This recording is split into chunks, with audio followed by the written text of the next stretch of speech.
Hey everyone, welcome back.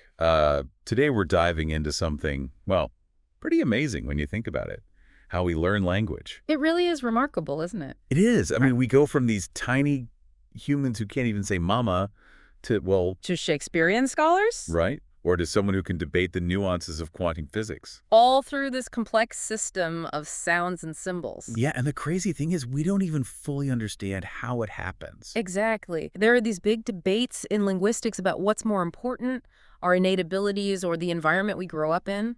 This text we're looking at dives into two major camps on this, the innatists and the interactionists. And it does a great job highlighting the cases of Victor and Genie. Oh, right. Those are tough stories. They are, but so illustrative for this discussion. Victor, this boy found living alone in the woods at 12 years old. Imagine that, 12 years old. Practically a teenager, never having really encountered human language. Right, and even with years of effort, he only learned a few words. And then there's Jeannie, isolated for over a decade.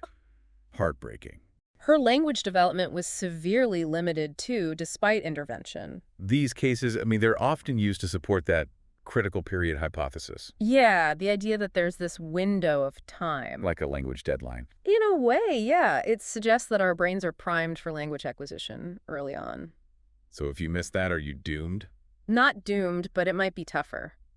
The text mentions research on deaf children learning sign language, those exposed to it from birth. Their grammar tends to be stronger compared to those who learn it later. So early immersion matters. Does that apply to, like, learning Spanish as an adult? It might make it more challenging, but not impossible. The critical period hypothesis doesn't say you can't learn later. Okay, so there's hope for us late bloomers. But then there's that other perspective, right? The interactionists. They put a lot of emphasis on a child's surroundings, their social interactions. Exactly. It's not just about some pre-programmed language in our brains. It's about the constant exposure. The back and forth, like when a baby babbles and the parent responds. Yes, like they're having a conversation, even if we don't quite call it that. The text mentioned Piaget and Vygotsky. How do they fit into this?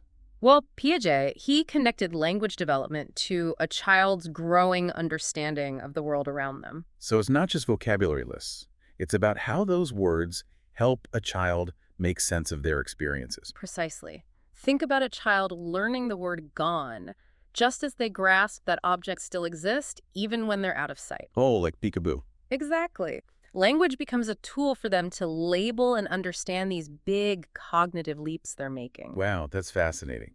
And what about Vygotsky? So Vygotsky, he was all about the importance of social interaction for learning, for all kinds of learning, but especially language.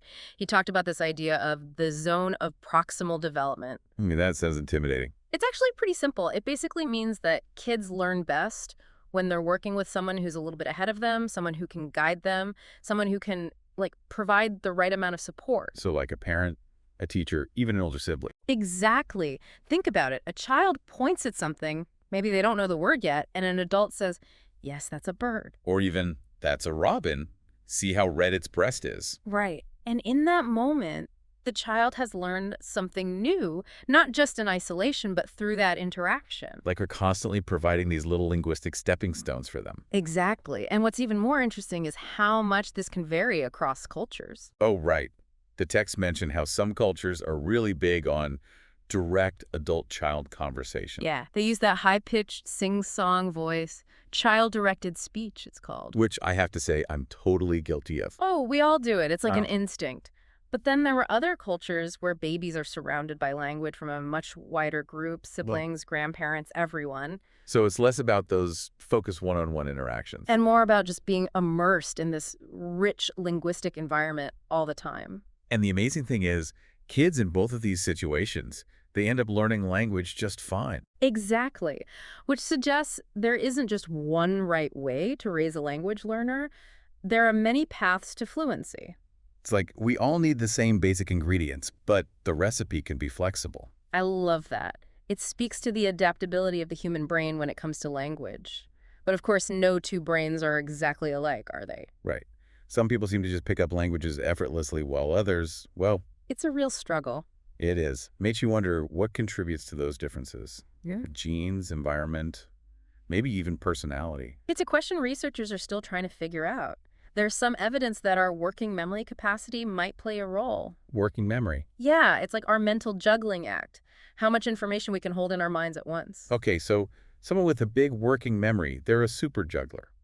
In a way, yes, and that might make it easier for them to learn a language, to juggle all those new sounds, words, grammar rules. And learning a new language, it really is kind of like juggling, isn't it? You've got so many balls in the air, new sounds, grammar, vocabulary. And you're trying not to drop any of them. Exactly. So does that mean if you don't have a huge working memory, you're out of luck? Not at all.